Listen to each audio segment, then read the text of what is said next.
Hello, in front of me I've got Lenovo Ideapad Duet Chromebook. In this video I'll show you how to find and manage display settings.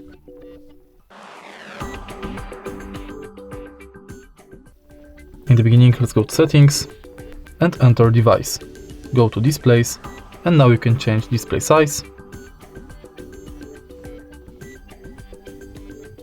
Change orientation mode between auto rotate 0 degree, 90, 180 and 270 degree. Enable or disable night light, adjust it and schedule it. Next you can go to personalization, enter set your wallpaper and style, and now you can change wallpaper,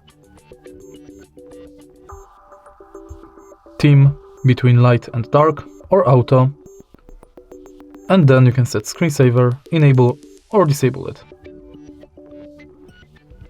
And that's basically it. If you find this video helpful, please leave a like, comment and subscribe.